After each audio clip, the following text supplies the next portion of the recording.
A Rádio USP apresenta Programa Universidade 93,7.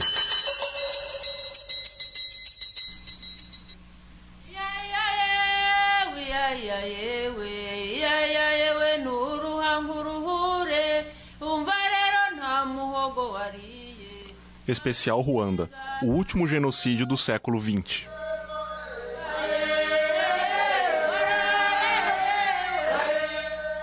Bom dia, ouvintes. Eu sou Tuane Coelho. O programa hoje é um especial sobre o genocídio de Ruanda. O país africano sofreu uma tragédia com a morte de cerca de 1 milhão de pessoas. A Universidade de São Paulo recebeu a jornalista e pesquisadora Andréia Couto. Ela escreveu o livro O País das Mil Colinas, publicado pela editora Apres. As repórteres Camila Berto Tescarolo e Marina Castro conversaram com a palestrante. A questão de Ruanda foi pouco noticiada pelos jornais brasileiros na época. Como você decidiu que o conflito seria seu objeto de pesquisa? Bom, eu já me interessava por alguns assuntos sobre a África e já vinha lendo alguma coisa, há bastante tempo. E eu morei um tempo fora, na França, foi lá que eu fiz uma parte do meu doutorado. E lá eu entrei em contato um pouco mais com essa discussão. E também conheci algumas pessoas que conheciam mais o conflito e tudo mais. E aí, quando eu voltei, eu decidi que eu gostaria de pesquisar mesmo sobre o assunto. Mesmo porque aqui no Brasil foi muito pouco divulgado. E aí eu comecei a ler sobre o assunto e aí surgiu. Foi uma coisa assim um pouco natural. E quais foram as suas maiores dificuldades durante o processo de apuração? Então, material, de pesquisa. Eu procurei... Primeiro eu comecei, assim, tentando separar uma bibliografia através da internet. E depois eu entrei em contato com uma bibliografia que havia no Instituto de Estudos da Linguagem da Unicamp. Que bibliografia é essa? Tem algum material sobre direitos humanos, tem relatos. Por fim, depois que eu terminei de ler esse material, eu falei, bom, agora está na hora de ir, fazer a pesquisa de campo, conhecer, entrevistar as pessoas. Mas, sem dúvida, a principal dificuldade no início foi me inserir no tema, tentar entender, compreender, porque realmente não tem muita coisa aqui. Algum aspecto da sua visão do genocídio mudou enquanto você estava escrevendo o livro? Com relação ao que provocou e tudo mais? Com relação às ideias que você tinha, não sei. Talvez você tivesse alguma ideia pré-formada de... era o conflito de etnias, e por isso aconteceu, alguma coisa mudou? Então, quando existe a discussão, pode ser até que haja um senso comum a respeito. Mas como não havia nada... E eu já parti diretamente para uma bibliografia que aprofundava o tema mesmo. E eu fui aos poucos entrando no assunto. Acho que não mudou. E você acredita que o fato de você ser mulher dificultou o seu trabalho em algum momento ou não? De jeito nenhum. Eu fiquei um pouco receosa. Algumas pessoas, obviamente, me desestimularam, Imagina, não vai sozinha e tudo mais, é perigoso. Até que, antes da minha viagem, eu entrei em contato com o cônsul honorário de Ruanda na Escócia. E comecei a trocar correspondência com ele. E ele tinha vivido em Ruanda um tempo como pesquisador e tudo mais. Ele é da área de biologia. E ele falou, não se preocupe, você pode ir tranquilamente, não tem problema nenhum. Muito provavelmente você vai se sentir muito mais segura em Ruanda do que no bairro onde você mora, E você pode ir tranquila, não tem perigo nenhum. Você vai tomar as preocupações normais que uma pessoa, uma mulher toma quando viaja sozinha, Mas não é nada absurdo. E de fato eu viajei o país inteiro, fui lá 2 vezes e fui sozinha nas 2 vezes, não houve o menor problema, assim, em nenhum momento eu me senti ameaçada, me senti com medo ou assim, tendo a minha circulação barrada por algum motivo, muito pelo contrário, eu fui muito bem recebida na universidade, eles abriram as portas para pesquisa, me ajudaram no que eles puderam. Tem um acervo que é restrito a pesquisadores, eles me abriram as portas desse acervo. Quanto tempo você ficou lá pesquisando? Então, eu fui a primeira vez, eu fiquei 2 meses, e depois voltei. No ano seguinte, eu fiquei mais 2 meses, ao todo 4 meses. que você pretendia passar para os seus leitores com essa reportagem? E você atingiu esse objetivo? Eu creio que estou atingindo, né, ainda, porque o livro acaba de ser lançado também, né? Eu acho que um dos propósitos é trazer essa história, não só do genocídio, que foi uma história perversa e muito desconhecida por esses lados, mas não é só isso, sabe? Há um desconhecimento muito grande do Brasil em relação à África Central. Ruanda, então, nem se fala. Então, assim, tudo que chega da África para nós, chega através, assim, como se fosse, a África fosse um bloco monolítico, né? Fosse algo homogêneo e tudo mais. Não é assim, né? A diversificação, a diversidade em termos culturais, linguísticos, etc., é gigantesca. De São Paulo, Camila Berto Tescarolo e Marina Castro.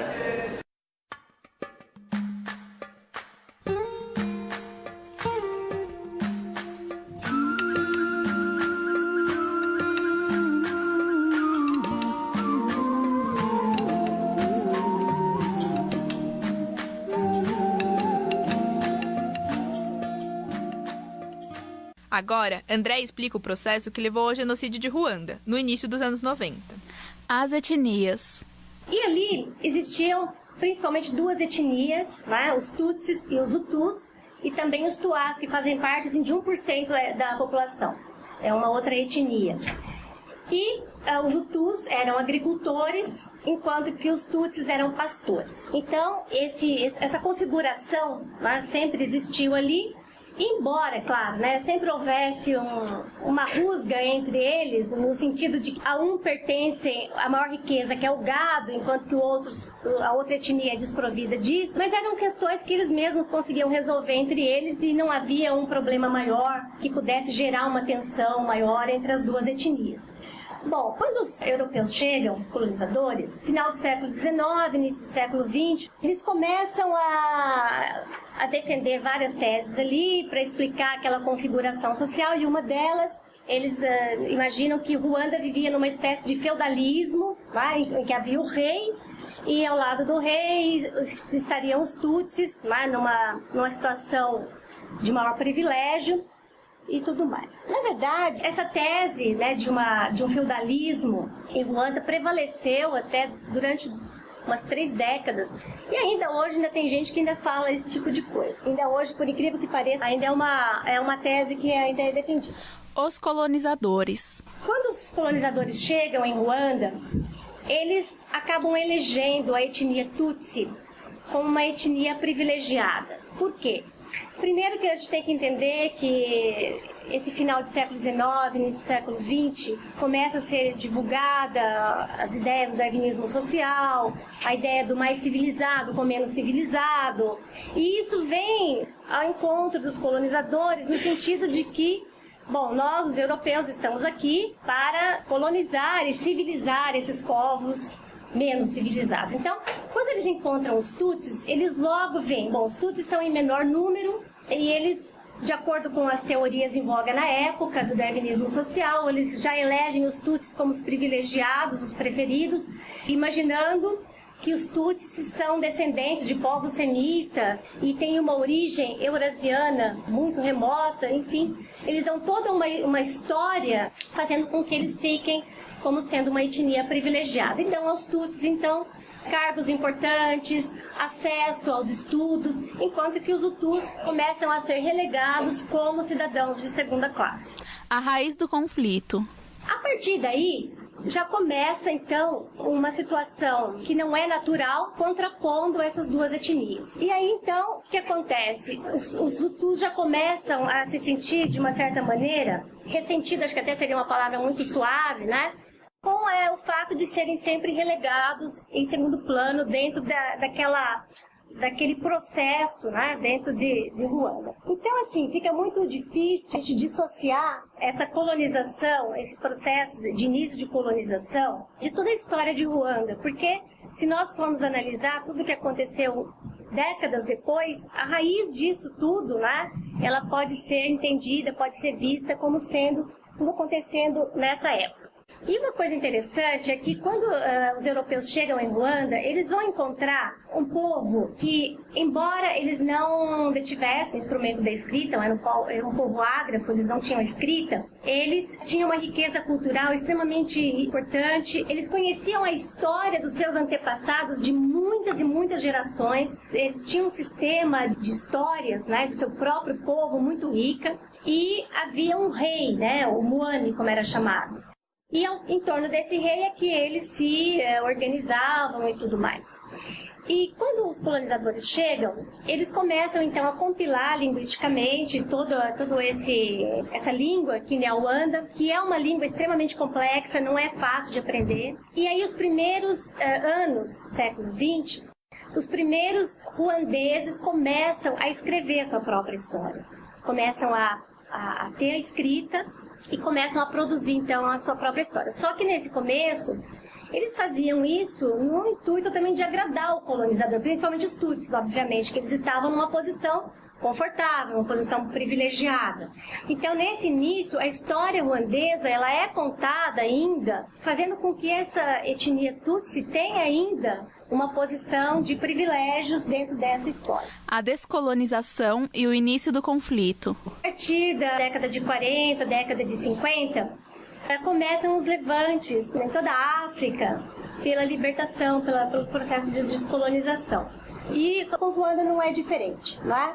Então, os Tutsis, como estavam em uma situação de acesso à escola e acesso a alguns cargos governamentais, são os primeiros a exigir a liberdade.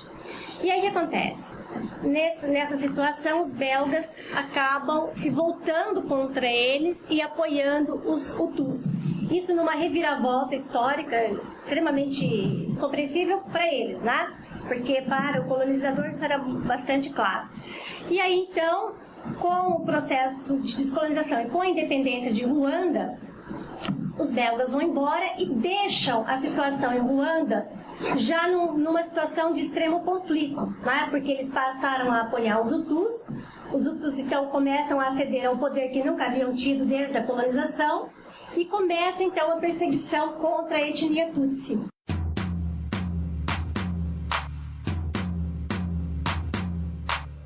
Durante a palestra na Universidade de São Paulo, alguns pontos foram abordados pela jornalista Andréa Couto. Entre os questionamentos do público, ela comenta a existência da disputa entre as etnias Tutsis e Hutus. Sobrou esse legado dessa briga? Não sobrou não. Né? Justamente quando a Frente Patriótica entra em Ruanda, que entra o governo interino e na sequência o Paul Kagame é eleito como presidente e começa todo esse processo de reconstrução e reconciliação nacional, né? Esse é o grande mote do governo dele, o governo de reconciliação nacional. Então, assim, não há espaço hoje em Ruanda para se falar nesse tipo de coisa, né? Tanto é que tocar nesse assunto, você é Hutu, você é Tutsi, é até uma coisa muito embaraçosa, né? Eles não gostam de falar sobre isso. Somos ruandeses. Então, assim, não há dentro do país, né, sombra para isso. Agora, nas bordas, né, como você viu, tem aí os campos de refugiados ainda existem, né, principalmente os que estão na República Democrática do Congo. O Congo não os quer, eles não podem voltar, eles estão lá. Então, assim, essa é uma situação. Por isso que, embora o governo de Ruanda negue, né, de todas as maneiras, que haja que aconteçam essas incursões lá nos campos de tentativa de exterminar os Hutus, alguma coisa eles fazem lá, porque eles não querem essa gente de volta, né? Não querem. E aí, quando o governo do Kabila, o 2, né, falou assim, olha, o governo de Ruanda que deu um jeito de levar essa gente para aí, né? A gente não quer mais eles aqui. Aí o governo de Ruanda falou assim, a gente aceita de volta desde que o governo do Congo devolva as terras. Numa clara demonstração de que quer discutir as fronteiras. Né? Então, assim, aí todo mundo fica quieto, né? Então, mas assim, focos de conflito tem, né? Desde a Guerra dos Grandes Lagos, é uma questão que ainda está em aberto nas fronteiras. Andréia também destacou a situação das mulheres em Ruanda. Andréia, eu tenho uma pergunta para você. Eu vi que o número de violência de gênero em conflito que ocorreu em Ruanda foi um dos maiores, né? Na verdade, é uma típica violência que ocorre mesmo em conflito armado. Quase todo conflito armado a gente tem essa questão relacionada à mulher. Eu queria saber se você sabe alguma política ou alguma ação que foi feita após o genocídio. As mulheres tutsis, elas sempre foram muito cobiçadas. Né? Primeiro que elas são muito bonitas e durante o período em que os tutsis estiveram ocupando cargos de poder e tudo mais, havia aquele ranço de que as mulheres tutsis eram inacessíveis, né? Elas sempre ficavam à parte e tudo mais, e isso foi criando, né, um fantasma, né, na cabeça dos Hutus. Claro, né, em épocas de conflito, quem dança primeiro são as mulheres, né? Isso não foi diferente. Então, as mulheres tutsis foram muito visadas, muito mesmo, né? Então, assim, foi uma coisa horrorosa, muito horrorosa. Elas foram mortas, as primeiras eram sistematicamente violentadas. Então, assim, após o episódio, houve um trabalho com as sobreviventes, porque, assim, não teve muito sobrevivente, né? Assim, muita gente morreu.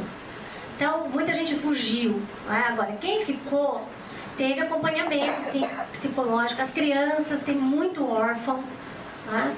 Então, tem até uma organização alemã que trabalha, né, nessas cidades maiores, que trabalha tem grupos de mulheres que discutem isso. Mas o trauma foi imenso. Né? Quem sobreviveu a essa violência, assim, além de ter presenciado o massacre, ter visto sua família ser dizimada, ter sofrido, ter sido violentado, perderam os filhos. Então, assim, se recuperar de tudo isso é uma coisa extremamente complicada. Então, tem grupos de apoio, tem muitas ONGs trabalhando lá ainda hoje, que apoiam não só as mulheres, mas também as crianças. Tem também muita gente mutilada, né, por causa dos facões. Então, também ONGs alemãs que foram para lá para trabalhar com as crianças, levar prótese, né, das crianças que perderam pés, braços, pernas, que vão trabalhar com isso. Mas esse atendimento psicológico tem sim, até hoje tem gente trabalhando com relação a isso. Porque 20 anos é pouco tempo, né? Muito pouco tempo. Então as meninas que foram violentadas e que sobreviveram, hoje são mocinhas, né? Então tem sim esse acompanhamento.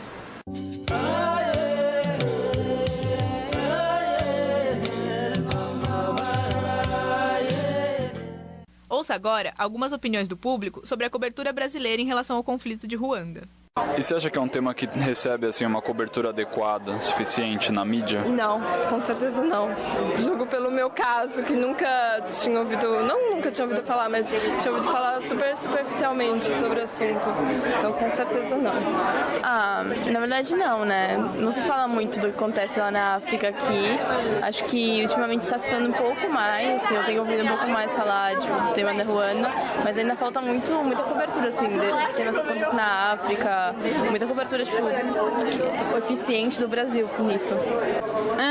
Não interessa. A África, de modo geral, no noticiário brasileiro é muito relegado. Teve a crise do Mali no ano passado, teve coisas na norte da África com a Primavera Árabe. A África do Sul, às vezes, interessa por causa do BRIC, mas, de modo geral, a África não entra no noticiário porque não interessa as pessoas, não chama atenção, as pessoas não sabem direito, então acaba virando segundo plano.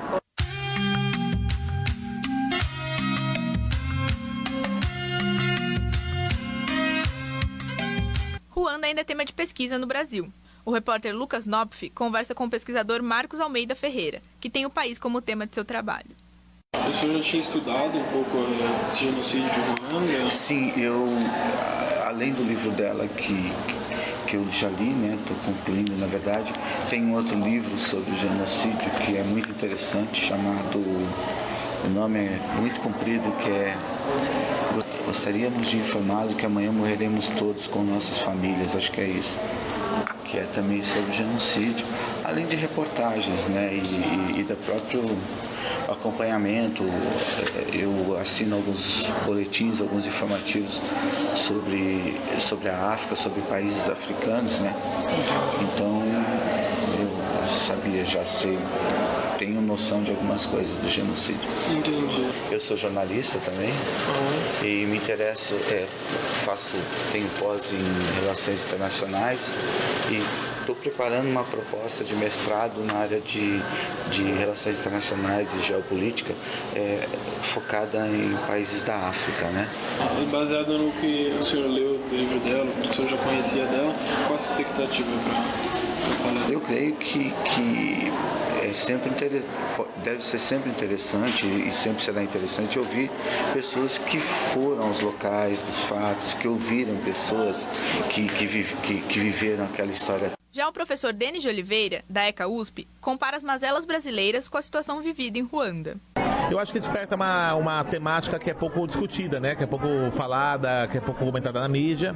Então a África é um continente que a gente tem que voltar mais os olhos por conta desses motivos, né, que eu estava comentando, que é sobre o fato do Brasil hoje ter mais negócios na África, né? O fato do Brasil hoje ter uma relação mais intensa, mais proativa com a África, né? Então é necessário que a mídia se reposicione do ponto de vista da cobertura de estratégia internacional. E é importante os alunos de jornalismo, que vão ser futuros jornalistas, tenham essa visão. E a segunda questão é essa questão dos direitos humanos, né? Eu acho que a gente tem que começar a ficar mais atento a essas violações dos direitos humanos. Por exemplo, você pega uma situação dessa de genocídio em Ruanda, né, que a gente fica bastante concernado, e isso é importante para a gente não só fique atento a isso na África, né, para os africanos, mas também atento a processos semelhantes ao Brasil, né? A gente percebe um genocídio acontecendo também no Brasil, nas favelas, periferias. Então, acho que do ponto de vista da consciência política, ideológica, e o jornalista tem que ter isso, é bastante importante essa palestra, né? Sem esquecer o conflito, para Andréia Couto, o que permanece é a beleza de Ruanda. A mídia e também as pessoas conhecem a África sempre através de muita desgraça, né? Refugiados, fome, miséria e tudo mais, mas não é sempre assim, né? Nós temos situações muito interessantes na África.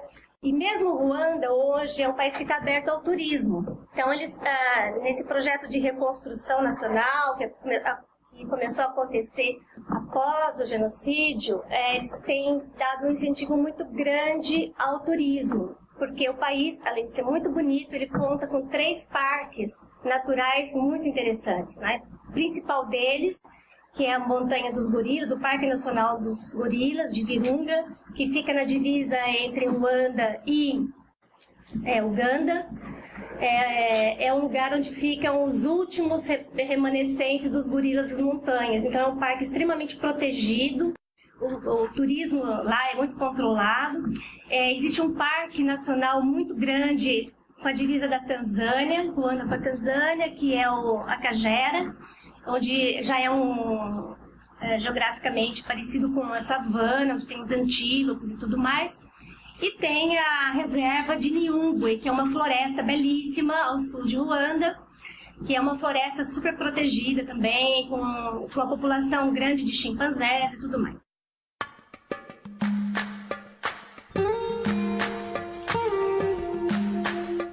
Universidade 93,7, especial Ruanda, o último genocídio do século XX, fica por aqui. Bom dia a todos. Coordenação geral, Camila Berto Tescarolo. Produção e edição, Felipe Iga.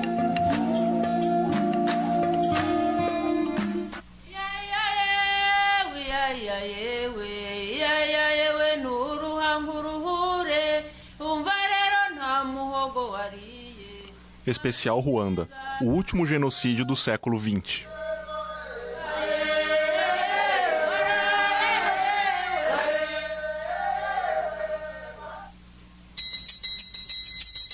A Rádio USP apresentou Programa Universidade 93,7.